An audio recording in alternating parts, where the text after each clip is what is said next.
Well, SGC trying to break the internet with their new Pokemon card grading special. Guys, I'm not even going to waste your time with the intro. We'll skip it. We'll just have the outro. We got to get right into this thing. So an announcement was made on IG is where I first saw it by Peter, CEO of SGC. And I've been talking for months about how, man, I just wish SGC would put more focus on the TCG side, because you see PSA, it's really become 40-50% of PSA's entire business.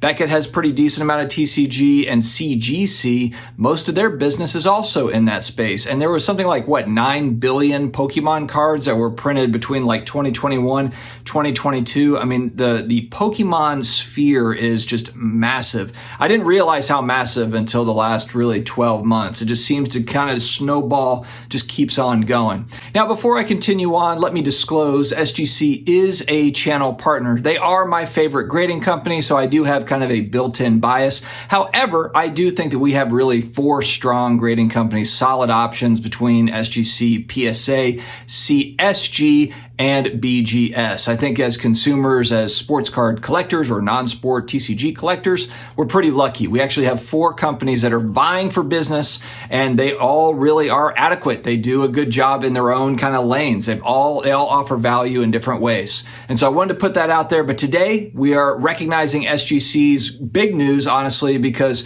this is, again, something that I was waiting for a while. They have announced it as $15 per card. It's announced as a special. I do hope that they kind of continue that on as more of a permanent option for the Pokemon collectors. And it's just Pokemon cards, not all of TCG. So not Magic the Gathering, Yu-Gi-Oh, and all the other stuff. It is just Pokemon at this point, but there's so many different Pokemon card collectors / investors, all that bit. There is plenty of that business to go around. So they're starting with Pokemon, and we'll see where it goes. It's at $15 a card. And if you have a trusted SGC bulk submitter that you work with, it's actually $12 a card. It's even better of a deal.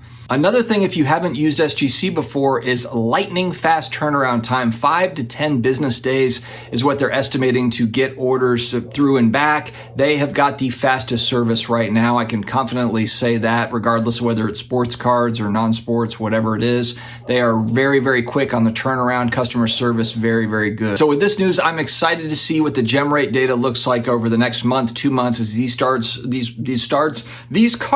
start to come in and SGC starts registering these on their pop reports and they show up on that gem rate. I want to see if there's an increase and how much that increase is, because as we've talked about before, PSA really dominates this space. Something like 300,000 or 400,000 cards a month is what PSA is doing on the TCG side as a whole, with a lot of those being Pokemon. So SGC is really kind of getting in the game here now, and we'll see how that goes. Let me know in the comments, are you interested in using SGC for Pokemon cards? I don't personally collect Pokemon cards, but you know who does? My 7-year-old son. Out of my 4 kids, the only one that actively collects cards is my 7-year-old, and he is a Pokemon fanatic. So maybe we'll have to put something together. Maybe I'll put some sort of submission together or whatever, and we can send it off on his behalf. That'd actually be kind of fun. But anyway, guys, let me know your thoughts in the comments below. I'm excited to share the news. Stay healthy, stay awesome, and I will talk to you again later.